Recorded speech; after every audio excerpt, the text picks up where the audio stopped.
Hello, everyone. So happy to be here. Really happy to be here with Adam Silver to talk for a few minutes about not just basketball, but the economic power of sports. You know, this is a room of people who invest and lead, and I would love for you to help them understand how sports can be an economic and business catalyst. Well, thanks, Jason, and wonderful to see all of you. You know, Mike Bloomberg began this morning by saying we're all here to change the world. And I know you and I were doing something with a group of African investors earlier this morning, and many of you are aware that Nelson Mandela famously said, sport has the power to change the world. I'm almost sure when he said that, he wasn't thinking of change the world from an economic standpoint. It was more in terms of the spirit of the people. But now, jump ahead all these years to the present, we're now, on a global basis, sports has become a trillion-dollar sector of the economy. And it's because, in addition to the human connections that come from sports, the enormous goodwill, the empathy we build from very different cultures, that it has become an economic engine.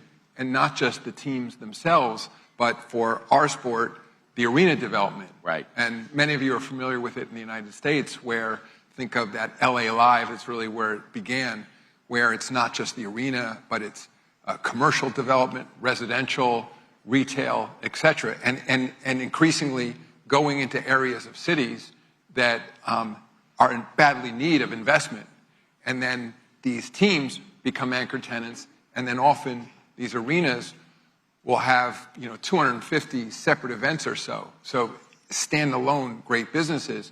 What we were saying earlier today around Africa, for example, I would say that's one continent where they have not experienced the level of sport investment as other places in the world. But on the other hand, I mean, it's just an amazing data point that the UN is estimating in just 25 years from now, 40% of the young people in the world will live in Africa. Right.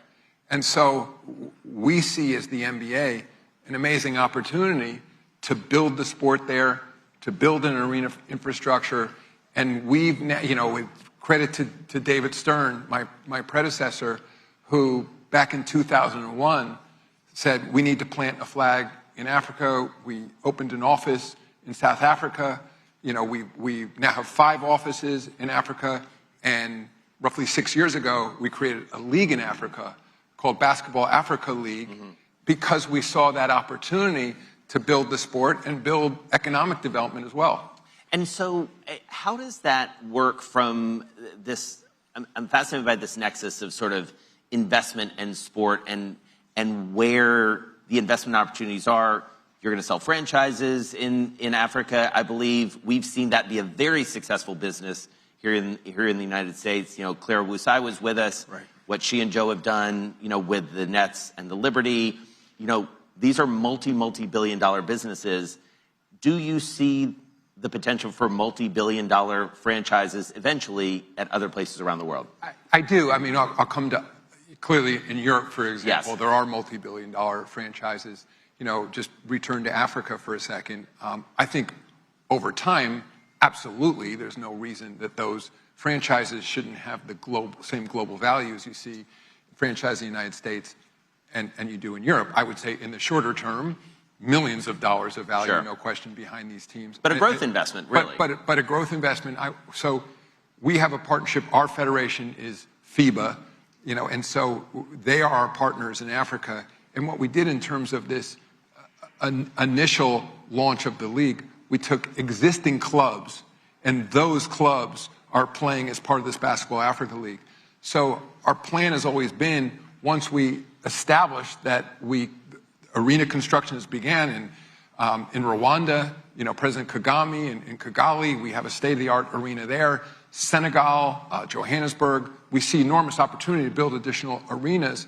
And the thought is now that rather than take these existing clubs, that we are going to market with an opportunity to sell 12 franchises, 12 newly minted franchises, with the opportunity to build an arena complex with those franchises. Right. Again, presumably the arena becomes the anchor tenant for that arena, And then as we talk to other entertainment properties, that a lot of touring acts, if they can then go to the continent and tour, the economies change, right, as opposed to a one-off event in Lagos or whatever else, or in Dakar.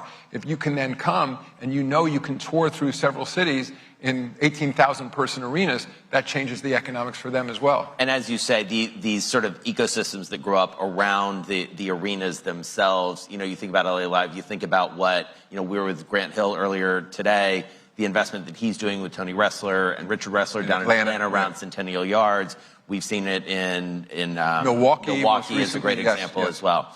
Let's talk about Europe. Of late, you have been talking a lot about expansion. What does that look like, and how do you, that's not sort of a greenfield situation. There are existing teams. How do you sort of merge into and create something that's complementary to the existing infrastructure there?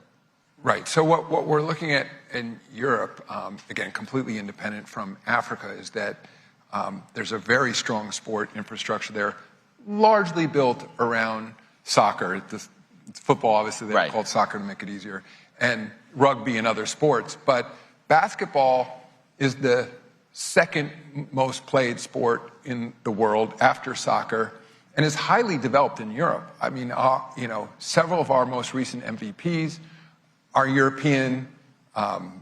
Think of Luka Doncic, right? Jokic, etc. I mean, there's Victor Wembanyama. I mean, huge stars, coming now out of Europe. An enormous amount of basketball being played in Europe, and there are country leagues, and there's something called the Euro League, which is a pan-European league. And it's something, I've been with the NBA for over 30 years, and while we're a huge Olympic sport, and as I said, enormous development of players, in some cases, more sophisticated development systems than the United States in terms of developing multifaceted, talented players. From a commercial standpoint, we haven't seen the kind of development you've seen, particularly in the United States. There are not many state-of-the-art arenas in Europe. It's like, even for those who were over in Paris last summer for the Olympics, we had fantastic basketball competition in the Bercy Arena in Paris.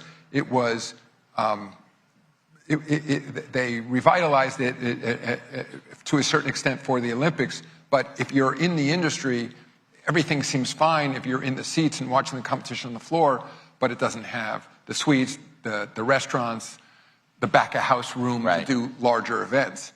And that's Paris, of course.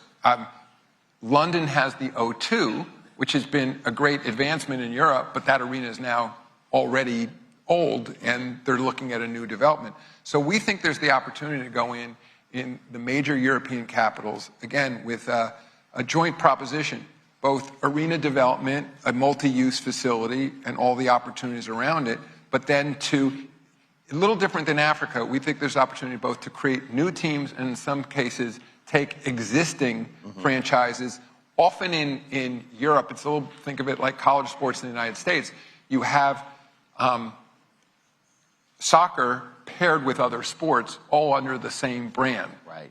Real Madrid has great basketball. FC Barcelona has great basketball, but of course they're known for their soccer. Alba Berlin. You look around Europe. So we're also talking to some existing clubs about the opportunity to then bring their teams into this new league, but also in certain markets create brand new teams. All right. So less than a minute to go. As you look out, I mean, do you envision sort of one global league where there's like players moving around, or is it sort of a confederation of related leagues? It's a great question. I think initially, I think confederation is the perfect word. I mean, I can imagine certainly initially in Europe that, for example, we have something we call the NBA Cup, a mid-season tournament. You could imagine teams from Europe, potentially Africa, competing in that tournament. You possibly could see teams coming into our playoffs, top seeds from other leagues. But over time, I think, for example, certainly in Europe, as plane travel gets faster, it sort of went backwards with the elimination of the Concorde, but I'm reading all the time about more opportunities in aviation. When I think of the flight from New York to LA, for example, there's no reason, if we had 4 teams in Europe, you couldn't travel, play, the Knicks or Nets, travel to London, play 3-4 times in Europe, come back home. So I think it's very doable in our league. All right. Well, we can't wait to see what you do next with the NBA. Adam Silver, thank you so much.